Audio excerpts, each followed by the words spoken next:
আগামীকাল বাংলাদেশের জন্য নতুন কিছু আসছে, বার্তা এনসিপির। রাজনৈতিক দলগুলো সংখ্যালঘু জনগোষ্ঠীকে ব্যবহার করতে চাইছে, অভিযোগ সংখ্যালঘু অধিকার আন্দোলনের। রোববারের বৈঠকে দাবি না মানলে ফের ৭২ ঘণ্টার পরিবহন ধর্মঘটের হুমকি। সরকার পরিবর্তন নয়, ফ্যাসিবাদী রাষ্ট্রব্যবস্থার মৌলিক পরিবর্তন জরুরি, যশোরে জুলাই নারী ঐক্যের অনুষ্ঠানে বললেন বক্তারা। ইসলামী যুব আন্দোলনের যশোর জেলা সম্মেলন অনুষ্ঠিত। দর্শক, গ্রামের কাগজের সকালের খবরে আপনাকে স্বাগত। শুনছিলেন প্রধান প্রধান শিরোনাম, এছাড়াও রয়েছে রাশিফল। এবার চলুন যাওয়া যাক মূল আয়োজনে। আগামীকাল ৩ আগস্ট তারিখটি বাংলাদেশের জন্য একটি ঐতিহাসিক দিন হতে যাচ্ছে বলে জানিয়েছে জাতীয় নাগরিক পার্টি। ওই দিন দেশের জন্য নতুন কিছু আসছে বলেও শুক্রবার রাতে দলের ভেরিফাইড ফেসবুক পেজে নেতাকর্মীদের উদ্দেশ্যে দেওয়া এক বার্তায় জানানো হয়েছে। এতে বলা হয়, 2024-এর ৩ আগস্ট যেখানে এক দফার ঘোষণা হয়েছিল, সেই শহীদ মিনারে আগামী ৩ আগস্ট রোববার এক দফার ঘোষক নাহিদ ইসলাম আসছেন এনসিপিকে নিয়ে। সেখানেই তুলে ধরবেন বিগত ১ মাস ধরে পাওনা এদেশের নাগরিকদের ভাবনাগুলো, তাদের চাওয়া পাওয়াগুলো, আগামীর বাংলাদেশ বিনির্মাণে এনসিপির প্রতিশ্রুতিগুলো এবং ঘোষণা করবেন জুলাই ঘোষণাপত্র ও সনদ বাস্তবায়নের দাবিতে পরবর্তী কর্মসূচি। এতে আরও বলা হয়, আগামী ৩ আগস্ট হতে যাচ্ছে বাংলাদেশের জন্য একটি ঐতিহাসিক দিন, তাই ৬৪ জেলা থেকে এনসিপির নেতাকর্মীদেরও সেদিন উপস্থিত থাকার আহ্বান রইল। প্রতিটি জেলা উপজেলা সমন্বয় কমিটিকে নিজ নিজ অঞ্চল তত্ত্বাবধায়কের সঙ্গে সমন্বয় করে এই ঐতিহাসিক প্রোগ্রামটি সফলভাবে বাস্তবায়ন করার নির্দেশনা দিয়েছেন এনসিপির সদস্য সচিব আখতার হোসেন। আগামী ৩ আগস্ট বাংলাদেশের জন্য নতুন কিছু আসছে, দেখা হচ্ছে নতুন বাংলাদেশ বিনির্মাণের সন্ধিক্ষণে। বাংলাদেশে বসবাসরত সংখ্যালঘু নাগরিকদের অধিকার নিশ্চিত না হলে তারা ত্রয়োদশ জাতীয় সংসদ নির্বাচন বর্জন করবেন বলে আশঙ্কা প্রকাশ করেছেন সংখ্যালঘু অধিকার আন্দোলন নামের একটি সংগঠন।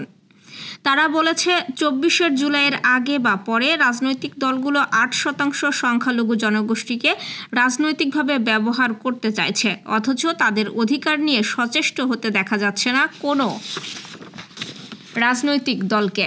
এমন অবস্থা চলতে থাকলে সংখ্যালঘু জনগোষ্ঠীকে নিজেদের অস্তিত্বের জানান দিতে ভবিষ্যতে নির্বাচনের সময় ভোট কেন্দ্রে বয়কটের সিদ্ধান্তও নিতে হতে পারে।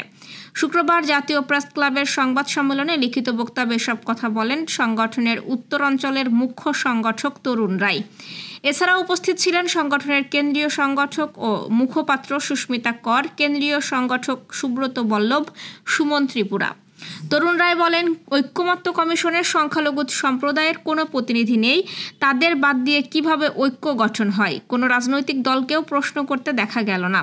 গণ অভ্যুত্থানের পর দেশের বিভিন্ন অঞ্চলে সংখ্যালঘু সম্প্রদায়ের মানুষরা আক্রান্ত হতে থাকেন। তাৎক্ষণিকভাবে গত বছরের ৯ আগস্ট থেকে সংখ্যালঘুরা জোরালো আন্দোলন গড়ে তোলেন। সেই আন্দোলন থেকে সংখ্যালঘু সুরক্ষা আইন প্রণয়ন, সংখ্যালঘু মন্ত্রণালয় গঠন সহ ৮ দফা দাবি তোলা হয়। সেসব দাবি বাস্তবায়নে তখন অন্তর্বর্তী সরকার প্রতিশ্রুতিও দিয়েছিল, কিন্তু গত ১ বছরে ৮ দফা দাবি বাস্তবায়নে আশানুরূপ কোনো দৃশ্যমান পদক্ষেপ পরিলক্ষিত হয়নি। ৮ দফা দাবিতে ফের সোচ্চার হতে আগামী ২২ আগস্ট ঢাকায় জাতীয় সংখ্যালঘু সম্মেলন আয়োজনের ঘোষণা দেন আয়োজকরা। পরিবহন মালিক ও শ্রমিক নেতারা সড়ক পরিবহন আইন সংশোধন, গাড়ির ইকোনমিক লাইফ বাড়ানো সহ যে ৮ দফা দাবি তুলেছেন তা নিয়ে আগামী রোববার তাদের সঙ্গে বৈঠকে বসতে যাচ্ছে সড়ক পরিবহন ও মহাসড়ক বিভাগ। বৈঠকে দাবি আদায় না হলে ১২ আগস্ট থেকে সারা দেশে ৭২ ঘণ্টার পরিবহন ধর্মঘটের ফের হুমকি দিয়েছেন পরিবহন ও শ্রমিক নেতারা। গাবতলী আন্তর্জেলা বাস টার্মিনালে বাংলাদেশ সড়ক পরিবহন মালিক শ্রমিক সমন্বয় পরিষদের সভায় এই হুমকি দেন তারা। সভাপতির বক্তব্যে বাংলাদেশ বাস ট্রাক ওনার্স অ্যাসোসিয়েশনের চেয়ারম্যান রমেশ চন্দ্র ঘোষ বলেন, আমরা বায়ু দূষণ বা দুর্ঘটনা চাই না, পুলিশের হয়রানিও সহ্য করতে চাই না, শান্তিপূর্ণভাবে গাড়ি চালাতে চাই। গাড়িকে দূষণের জন্য দোষারোপ করা হলেও বুড়িগঙ্গা বা তুরাগ নদীকে দূষণ করলেও সে প্রশ্ন তোলা উচিত। আমাদের ৮ দফা দাবি ন্যায্য, এটা আমাদের বাঁচা মরার লড়াই। দাবি আদায়ে সবাইকে ঐক্যবদ্ধ থাকতে হবে। আগামী রোববারের বৈঠকের পর মাঠে নামার জন্য সবাই প্রস্তুত থাকুন। চব্বিশের গণ অভ্যুত্থান ছিল ফ্যাসিবাদ বিরোধী আন্দোলনের মাইলফলক, কিন্তু এখনও ফ্যাসিবাদী রাষ্ট্র কাঠামো অটুট থাকায় নতুন বাংলাদেশ গড়তে প্রয়োজন একটি গণতান্ত্রিক সংবিধান। শুক্রবার যশোরে অনুষ্ঠিত জুলাই নারী যোদ্ধাদের পুনর্মিলনী অনুষ্ঠানে বক্তারা এসব কথা বলেন। জুলাই নারী ঐক্যের আয়োজনে যশোর ইনস্টিটিউট পাবলিক লাইব্রেরির ইস্যু বিভাগের দ্বিতীয় তলায় অনুষ্ঠিত হয় এই মিলন মেলা। বক্তারা বলেন, 1972 সালের সংবিধানে ফ্যাসিবাদের বীজ রোপিত হয়েছিল, যার পূর্ণ রূপ পেয়েছিল বিগত সরকারের শাসনামলে। তারা মনে করেন, কেবল সরকার পরিবর্তন নয়, ফ্যাসিবাদী রাষ্ট্র ব্যবস্থার মৌলিক পরিবর্তন জরুরি, নয়তো কাঙ্ক্ষিত গণতান্ত্রিক বাংলাদেশ প্রতিষ্ঠা সম্ভব নয়। আলোচনা সভায় বক্তব্য রাখেন অ্যাডভোকেট কাজী মুনিরুল হুদা, ইসলামী বিশ্ববিদ্যালয়ের বাংলা বিভাগের অধ্যাপক মাহবুব মুর্শিদ সহ অন্যরা। ইসলামী যুব আন্দোলন বাংলাদেশ যশোর জেলা শাখার 9ম প্রতিষ্ঠাবার্ষিকী ও সম্মেলন শহরের আরএন রোডের একটি হোটেলে অনুষ্ঠিত হয় শুক্রবার। সংগঠনের জেলা সভাপতি আবুজর বিন হাফিজের সভাপতিত্বে প্রধান অতিথির বক্তৃতা করেন কেন্দ্রীয় শিল্প ও বাণিজ্য বিষয়ক সম্পাদক মাওলানা সোয়াইব হোসেন। প্রধান বক্তা ছিলেন ইসলামী যুব আন্দোলন বাংলাদেশ কেন্দ্রীয় আইন ও মানবাধিকার বিষয়ক সম্পাদক অ্যাডভোকেট বায়োজিদ হুসাইন। প্রধান অতিথি তার বক্তৃতায় বলেন, দেশ স্বাধীন হওয়ার আগে ও পরে বারবার শাসক পরিবর্তন হলেও দেশের জনগণের ভাগ্যের পরিবর্তন ঘটেনি। দর্শক, এ পর্যায়ে জেনে নিব কেমন যাবে আপনার আজকের দিন, অর্থাৎ 2রা আগস্টের রাশিফল। মেষ রাশির দিনটি শুরু হতে পারে প্রিয়জনের কাছ থেকে পাওয়া সুখবর দিয়ে।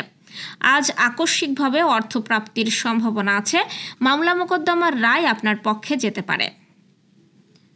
বৃষ রাশি, কর্মস্থলে পদস্থ ব্যক্তিদের আনুকূল্য পাবেন। পাওনা আদায়ের জন্য দিনটি বিশেষ শুভ। মামলা মোকদ্দমা থেকে দূরে থাকুন এবং প্রেমের সাফল্যের দেখা পাবেন।